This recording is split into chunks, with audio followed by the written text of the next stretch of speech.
Welcome to our YouTube channel dimension of physics. मैं श्री तोंदवाल आपका आपके अपने YouTube channel dimension of physics में स्वागत करता हूं।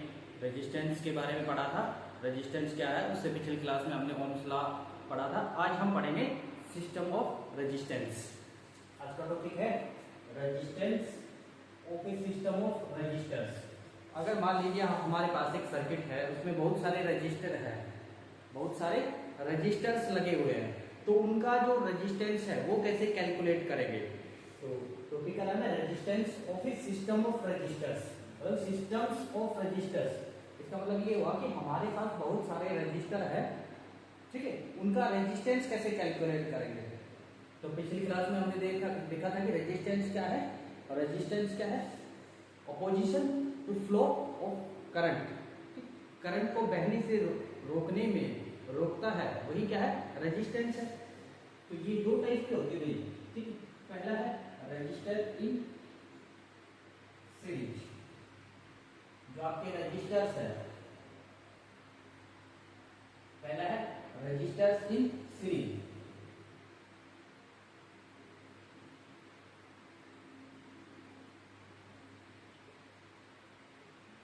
पहला रजिस्टर इन सीरीज, दूसरा रजिस्टर्स इन पैरेलल।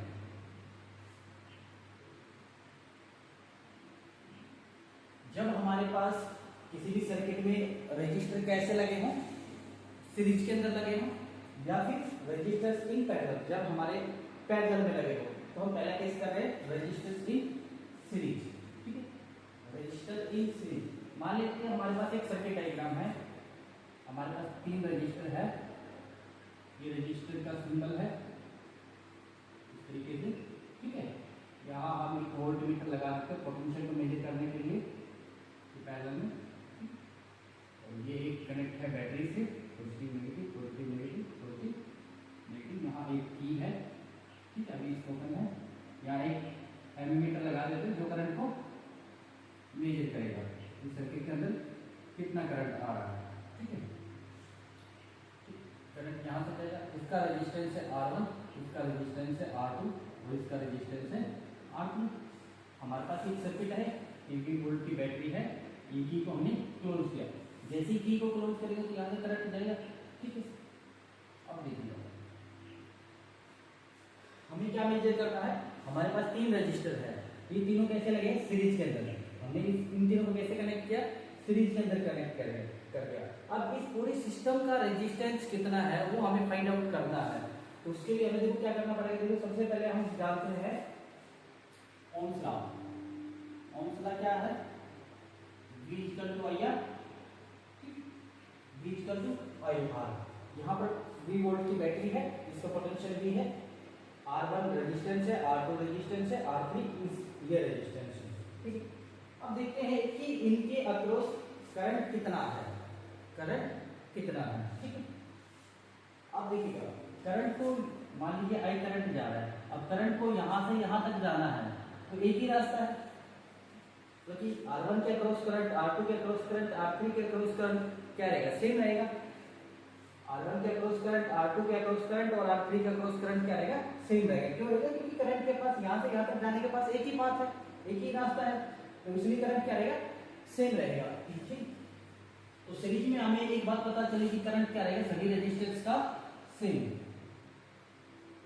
करंट क्या रहेगा, सेम रहेगा। तो क्या चीज डिफरेंट हो जाएगी, इनके अक्रॉस क्या चीज डिफरेंस हो जाएगी, तो इनके अक्रॉस क्या चीज हो जाएगी, पोटेंशियल डिफरेंस डिफरेंट हो जाएगा, पोटेंशियल डिफरेंस आर डिफरेंट, ठीक है। पोटेंशियल डिफरेंट क्या रहेगा, डिफरेंट रहेगा। डिफरेंट कैसे रहेगा, देखिएगा ये जो बैटरी का पॉजिटिव टर्मिनल है इस वाले R1 से कनेक्ट है, ये जो नेगेटिव टर्मिनल है इस रजिस्टर की इस वाली टर्मिनल से कनेक्ट है, ठीक है। अब ये जो R2 रजिस्टर हमारे पास बीच में लगा, ये तो ना तो पॉजिटिव से करना कनेक्ट है ना नेगेटिव से कनेक्ट है, इसका पोटेंशियल इसका पोटेंशियल इसका पोटेंशियल तीनों का पोटेंशियल अलग अलग रहेगा, ठीक है। तो यानी कि इसके अक्रॉस जो पोटेंशियल ड्रॉप होगा वो हमारा मान लेते हैं V1, इसके अक्रॉस जो पोटेंशियल ड्रॉप होगा उसके वो मान लेते हैं V2, इसके अक्रॉस जो पोटेंशियल ड्रॉप होगा वो V3। अब अब यहाँ से हमारे पास दो बात इंपॉर्टेंट निकल के आई है। जब हमारे रजिस्टर ये R1 R2 R3 कितने भी ले सकते हैं, अगर सीरीज में लगे हुए हैं इन सभी के अक्रॉस करंट क्या रहेगा, सेम रहेगा, और जो पोटेंशियल डिफरेंस है वो क्या रहेगा, अलग अलग रहेगा, डिफरेंट रहेगा। ठीक, तो यहाँ से हम मान लीजिए टोटल पोटेंशियल है, ठीक, टोटल पोटेंशियल मान लेते हैं VP, VF मान लेते हैं, सीरीज में तो VF सीरीज, और RS resistance in R equivalent, इन सभी का इस सर्किट का कितना रेजिस्टेंस आएगा वो हम मान लेते हैं RS। अब हम एक चीज जानते हैं जो हमारे पास पोटेंशियल है वो सभी का अलग अलग है, V1 V2 V3, V1 V2 V3, ये तीनों अलग अलग पोटेंशियल डिफरेंस अलग अलग है। तो ये तीनों बराबर किसके हो, इसके बराबर, क्योंकि इतना ही पोटेंशियल है, इन तीनों का सम किसके बराबर होना चाहिए, इसके बराबर होना चाहिए। ठीक, तो VS की वैल्यू हमारे पास पोटेंशियल में क्या आ जाएगी, V1 plus V2 plus V3, ठीक, V1 plus V2 plus V3। अब हम यहाँ से V1 की वैल्यू निकालते हैं। V1 की वैल्यू क्या आएगी, I R1, इसके अक्रॉस V1 की वैल्यू क्या है, I R1, V2 I R2, V3 I R3, ये आएगा हमारे पास। ठीक है, अब मान लेते हैं इन V1 V2 V3 की वैल्यू यहाँ पुट करेंगे तो हमारे पास क्या निकल के आएगा, V I R1 plus I R2 plus I R3। ठीक, अब इस V की वैल्यू पुट कर देते हैं, I RS। अब देखो तीन तीनों से कॉमन ले लेता है, R1 plus R2 plus R3, ठीक, I से I कैंसिल हो जाएगा, RS क्या आ जाएगा, R1 plus R2 plus R3। ये हमारे पास R इक्विवेलेंट आ जाएगा, मतलब कि सर्किट का रेजिस्टेंस आ जाएगा जब तीन रेजिस्टर हमारे पास क्या हो, सीरीज में हो। तो यहाँ से हम एक जनरल रिजल्ट तैयार कर सकते हैं। अगर हमारे पास n नंबर ऑफ रेजिस्टेंस है, कितने हैं, n नंबर ऑफ रेजिस्टेंस है, if we have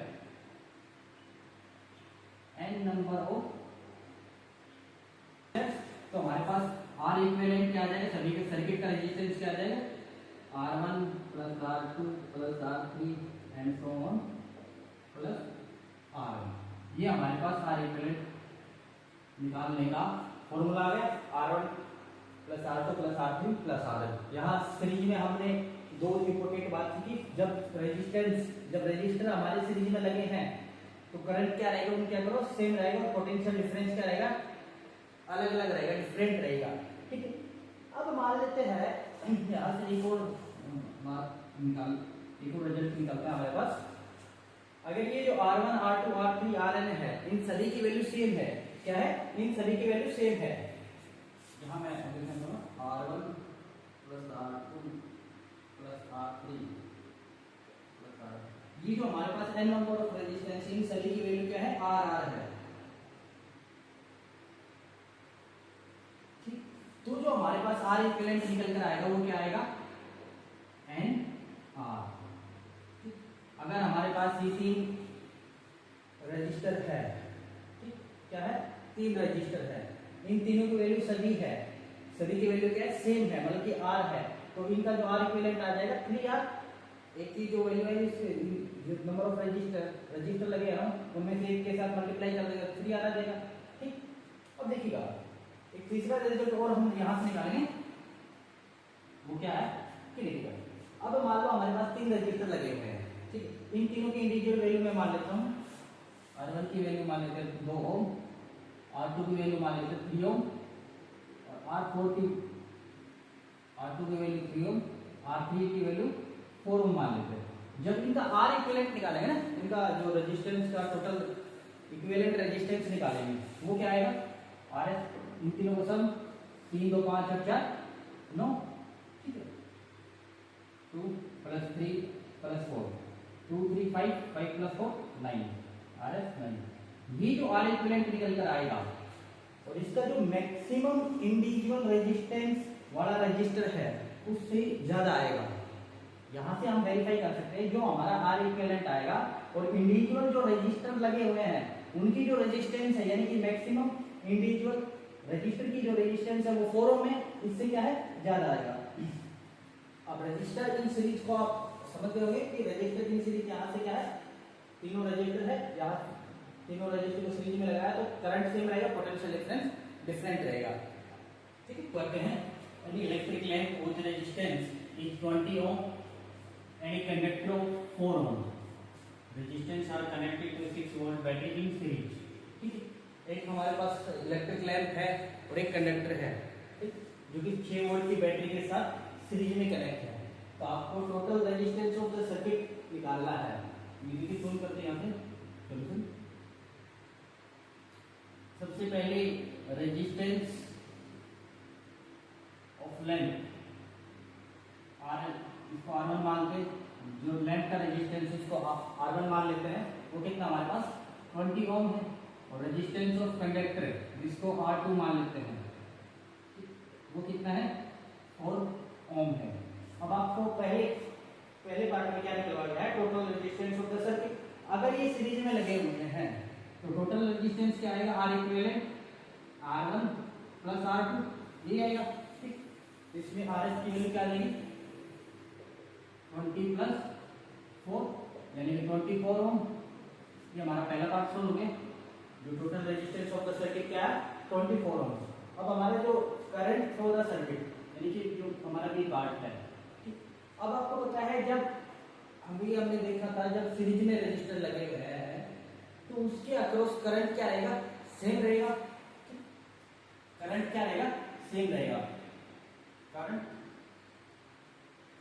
सेम दोनों अक्रॉस। ठीक है, तो उसकी वैल्यू कैसे फाइंड आउट करेंगे, तो ओम्स लॉ के अकॉर्डिंग, ओम्स लॉ क्या कहते हैं, V equal to IR। Potential कितना गिवन है, V कितना गिवन है 6 वोल्ट। यहाँ नोट डाउन करते हैं V क्या है 6 वोल्ट। तो V की वैल्यू कितनी है 6। करंट हमें फाइंड आउट करना है I, और RS हमारा क्या निकला है 24 ओम। I की वैल्यू क्या है 6/24 यानी कि 1/4। इसको हम लिख सकते हैं 0.25 एम्पियर। करंट को किस में मेजर करते हैं, एम्पियर में मेजर करते हैं। ठीक, अब तो हमारा थर्ड पार्ट है इसमें C, the potential difference across the lamp and conductor. अब आपको पोटेंशियल डिफरेंस कैलकुलेट करना है, लैंप के अक्रॉस क्या होगा और कंडक्टर के अक्रॉस क्या होगा, दोनों के अक्रॉस। लैंप के अक्रॉस मान लेते हैं पोटेंशियल डिफरेंस है V1 और कंडक्टर के अक्रॉस मान लेते हैं V2। तो आप अभी ओम्स लॉ क्या है, V1 IR1 और यहाँ से V2 IR2। V1 यानी कि potential difference across the lamp V1 IR1। I की वैल्यू कितनी है 1/4 ले लेते हैं यहाँ पे, 1/4 लो या फिर 0.25 एम्पियर लो, कुछ भी लो, 1/4 ले लेते हैं, क्या हमारी कैलकुलेशन इजी हो जाएगी। 1/4 R1 की वैल्यू कितनी है, यानी कि जो रेजिस्टेंस है लैंप के अक्रॉस रेजिस्टेंस कितना है 20 ओम यानी कि 20। तो यहाँ से 4 बन जाए 4 5 यानी कि 5 वोल्ट। जो लैंप के अक्रॉस जो पोटेंशियल ड्रॉप होगा उसकी वैल्यू क्या है हमारे पास 5 वोल्ट आएगा। अब जो कंडक्टर के अक्रॉस कितना पोटेंशियल ड्रॉप होगा वो हम कैसे, वो भी हम कैलकुलेट करेंगे 1/4 करंट और R2 की वैल्यू कितनी है 4 ओम। तो 4 से 4 कैंसिल तो 1 वोल्ट। ठीक, तो देखिए जो हमारे पास लैंप के अक्रॉस पोटेंशियल ड्रॉप हुआ 5 वोल्ट और लैंप कंडक्टर के अक्रॉस कितना होगा 1 वोल्ट। अब हम करते हैं, यहाँ एक मैं सर्किट डायग्राम बना देता हूँ। ये इसका रेजिस्टेंस मान लेते हैं R1, ये R2, ये R2।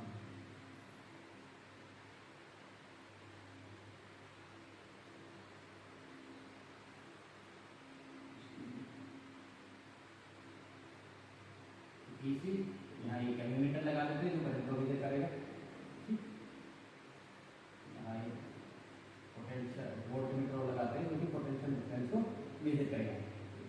ये वोल्ट की बैटरी है हमारे पास, आई करंट जा रहा, ये की को जैसे क्लोज करेंगे, इसका रेजिस्टेंस मान लेते हैं R1, इसका रेजिस्टेंस मान लेते हैं R2, इसका रेजिस्टेंस मान लेते हैं R3 मान लेते हैं। ठीक, अब ये तीनों कैसे लगेगा हमारे पास पैरेलल में लगे हुए हैं। अब इस सर्किट का R इक्विवेलेंट कितना होगा, ठीक, जैसे सीरीज में हमने देखा था वैसे ही हम इसमें करेंगे। ठीक, अब देखिएगा इसकी वैल्यू R1 है, इसकी वैल्यू है R2, इसकी वैल्यू R3। ठीक, V वोल्ट की बैटरी लगी हुई है। अब देखिए करंट को यहाँ से इस पॉइंट से इस पॉइंट पर जाना है। तो करंट को यहाँ से यहाँ तक आने के लिए तीन रास्ते हमारे पास, यहाँ एक इस रास्ते से चला जाएगा, एक इस रास्ते से, एक इस रास्ते से। अब करंट या इस रास्ते से जाएगा, इस रास्ते से या इस रास्ते से। करंट के पास यहाँ से यहाँ तक जाने के लिए तीन पाथ है, यानी करंट क्या है, डिवाइड हो जाएगा। इसमें मान लेते करंट I1 चला गया, इसमें करंट मान लेते I2 चला गया, इसमें करंट I3 चला गया, और ये भी हमारे पास तीनों मिलकर I दे देंगे करंट। अब याद है कि जब पैरेलल में लगाएंगे तो करंट हमारा क्या है, डिस्ट्रीब्यूट हो गया, डिवाइड हो गया, यानी करंट क्या हो गया, डिफरेंट हो गया, अलग अलग हो गया। तो यहाँ से एक बात निकल कर आई है, जब रेजिस्टेंस क्या हो, पैरेलल में हो, तो हमारे पास जो करंट है वो क्या रहेगा, सर्किट में करंट इनके अक्रॉस क्या रहेगा, डिफरेंट रहेगा। करंट का डिफरेंट, करंट कैसे रहेगा, डिफरेंट। अब बात करते हैं पोटेंशियल डिफरेंस की। ये जो पोटेंशियल डिफरेंस है इनके अक्रॉस कैसा रहेगा, सेम रहेगा या अलग रहेगा। तो यहां से देखिएगा, बैटरी का पॉजिटिव टर्मिनल रेजिस्टेंस की तीनों प्लेट के साथ कनेक्ट है, इधर ये नेगेटिव टर्मिनल तीनों के साथ एक साथ कनेक्ट है, यानी कि जो बैटरी पोटेंशियल डिफरेंस, ये पोटेंशियल है, एक प्लेट यहाँ कनेक्ट है, एक प्लेट यहाँ कनेक्ट है, यानी तीनों को सेम अमाउंट में पोटेंशियल डिफरेंस मिल रहा है। तो यानी कि जो पोटेंशियल है वो क्या है, सेम है। पोटेंशियल कैसा है, सेम है। यानी इसके अक्रॉस जो पोटेंशियल है R1 के अक्रॉस वो भी V है, R2 के अक्रॉस V है, R3 के अक्रॉस भी क्या है, V है। ठीक, अब हम ओम्स लॉ जानते हैं, we know that ohm's law, according to ohm's law V equal to I R, यानी कि जो R इक्विवेलेंट आएगा वो क्या आएगा, RP आएगा। ठीक, अब जो करंट है, करंट वो अलग अलग है, जो करंट है हमारे पास वो सर्किट का क्या आएगा, I1 में divide I1 plus I2 plus I3, इन तीनों में डिवाइड हो गया। ठीक, इसको इक्वेशन नंबर 1 नाम दे देते हैं, इसको इक्वेशन नंबर 2 नाम दे देते हैं। ठीक, ये जो हमारा I करंट यहाँ आया, तो यहाँ से यहाँ तक जाने में तीन बात मिली इसको। ठीक है, I1 इसमें चला गया, I2 इसमें चला गया, I3 इसमें चला गया। अब हम यहाँ से इन तीनों का करंट की वैल्यू अलग अलग निकाल, I1 की वैल्यू मान लें, I1 की वैल्यू क्या आएगी, V by R1, I2 की वैल्यू V by R2, और I3 की वैल्यू V by R2। अभी I1, I2, I3 की वैल्यू इसमें पुट करते हैं इक्वेशन नंबर 7 में, और V की वैल्यू क्या आएगी, I by RP, sorry I की वैल्यू क्या आएगी, यहाँ से I की वैल्यू यहाँ से हम निकालेंगे, तो I की वैल्यू क्या आ जाएगी, I यही रहेगा, ये मल्टीप्लाई में करा के डिवाइड हो जाएगा, यानी कि V by RP। RP क्या है, टोटल रेजिस्टेंस, यानी R इक्विवेलेंट इन पैरेलल। तो I1 की value V by R1, I2 की value V by R2, I3 की वैल्यू V by R3। देखिए इन तीनों में से V कॉमन आ जाएगा, तो V by RP 1 by R1 plus 1 by R2 plus 1 by R3, V से V कैंसिल हो जाएगा, 1 by R3, 1 by R1 plus 1 by R2 plus 1 by R3। ये हमारे पास क्या आएगा, सर्किट का टोटल रेजिस्टेंस आ जाएगा। ठीक, अब देखिए इसमें भी कुछ केस करते हैं। मान लीजिए हमारे पास दो रेजिस्टेंस है, R1 एंड R2, वो क्या है, पैरेलल में कनेक्टेड। तो 1 by R2 क्या आ जाएगा इनका, 1 by R1 plus 1 by R2। ठीक, अब 1 by R2, R1 R2 LCM लिया, R1 प्लस R2, इसको सोल्व करेंगे तो RP की वैल्यू यहाँ पे क्या आ जाएगी, R1 R2 R1 plus R2, इस तरीके से आ जाएगा।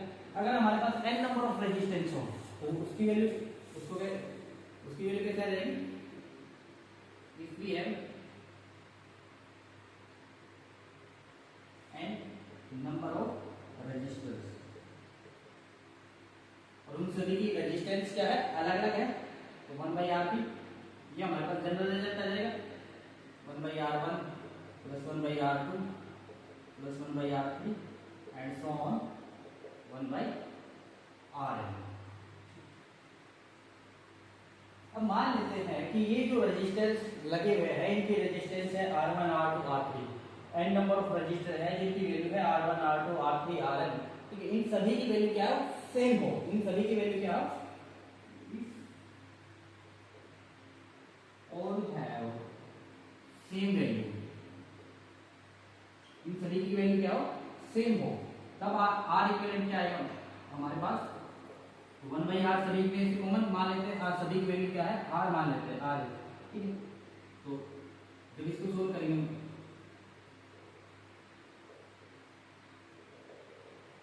इसकी वैल्यू क्या है, 1/r को क्या यहाँ से क्या लिख सकते हैं, n/r, और r की वैल्यू r/n, अगर हमारे पास n नंबर ऑफ रजिस्टर है और उन सभी की वैल्यू सेम है तो R इक्विवेलेंट कैसे निकलेगा, R/n। होपफुली आपको ये पैरेलल वाला कंसेप्ट क्लियर हो गया होगा। अब हम इस पर कुछ न्यूमेरिकल करते हैं, सीरीज और पैरेलल के दोनों पर। रजिस्टर इन पैरेलल पर ये क्वेश्चन है, तो देखिए सर्किट डायग्राम में ये दिख रहा है कि देखिए R1 R2 R3 R4 R5 इस तरीके से हमारे पास रजिस्टर्स लगे हुए हैं। ये 12 वोल्ट की एक बैटरी है, ठीक है। R1 R2 R3 R4 R5 की वैल्यू हमारे पास गिवन है। तो इस सर्किट में हमें टोटल रेजिस्टेंस निकालना है। तो सॉल्यूशन में पहले एक को सोल्व करते हैं। देखिए R1 R2 पैरेलल में है, उसके बाद R3 R4 और R5 ये क्या है, ये भी पैरेलल है। उसके बाद ये एक सिस्टम और ये सिस्टम, दोनों सिस्टम क्या है, सीरीज के अंदर है। इसको कैसे सोल्व करेंगे, तो पहले इन दोनों को सोल्व कर लेते हैं, उसके बाद इन तीनों को सोल्व कर लेते हैं। ये दोनों क्या है, पैरेलल में, तो पहले 1/R3 1/R1 प्लस 1/R2। जब हमारे पास रजिस्टर कैसे लिखो, पैरेलल में, तो ये फॉर्मूला होता है। तो RP1 मान लेते हैं यहाँ पे सिस्टम 1 के लिए। तो R1 की वैल्यू कितनी है, 1/10, R2 की वैल्यू 1/40 है। यहाँ से एलसीएम लेंगे 1/RP1, 40 एलसीएम आ गया, ठीक।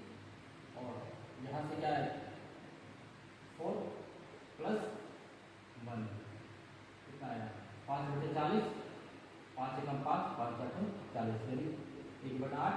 तो RP1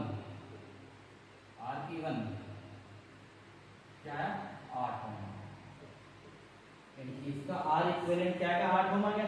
अब ऐसे ही इन तीनों को निकाल लेते हैं, 1/RP2 1/R3 1/R4 plus 1/R5, इसको सोल्व करते हैं।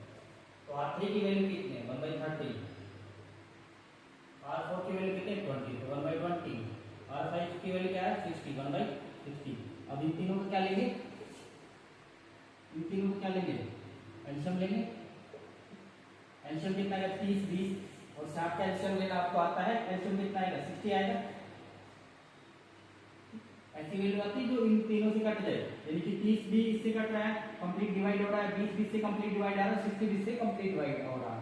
तो 30 दूनी 60 यानी 2 प्लस 20 दिया, 3 पर जा रहा है, 3 पर कंप्लीट डिवाइड है 3 और 60 एकम 60 1 पर हो रहा है, 3 तो 5 और 1 6, 6/7, तो 6 कम 6 6 9 7 यानी कि 1/10। तो RP2 की वैल्यू क्या आएगी आपके पास, प्लग के ऊपर चला जाएगा तो 10 ओम। अब इस सिस्टम का जो R इक्विवेलेंट आया है 8 ओम, इस तीनों को मिला के हमारे पास क्या है, 10 ओम। तो अब ये दोनों कितने हैं, और टोटल रेजिस्टेंस वो कैसे निकलेगा, RP1 plus RP2, 8 ohm plus 10 ओम कितना आएगा, टोटल 18 ओम, 18 ओम आ जाएगा हमारे पास। ये हमारे पास total resistance of the circuit आ गया, ठीक है। अब आपसे कुछ है total current, total current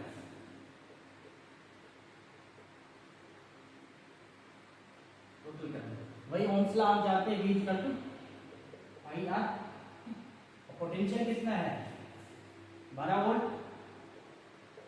current हमें निकालना है, नहीं पता। अब रेजिस्टेंस, सर्किट का रेजिस्टेंस कितना है, 18, अभी निकाला है ना 18 ओम। ठीक है। यहाँ से करंट आ जाएगा 12/18, तो 6 पे जा रहा है, 6 दूनी 12, 6 तिया 18, आई की वैल्यू आई 2/3। जब इसको सोल्व करेंगे तो 0.67 एम्पियर। ये हमारे पास total current of the circuit आ गया। आज की क्लास में हमने रेजिस्टर इन पैरेलल देखा, रेजिस्टर इन सीरीज देखा, उस पे हमने एक एक न्यूमेरिकल किए। अगली क्लास में इन पे बहुत सारे कम क्वेश्चन करने वाले हैं। होपफुली आपको रेजिस्टर इन पैरेलल और रेजिस्टर इन सीरीज का कांसेप्ट क्लियर हो गया होगा। If you like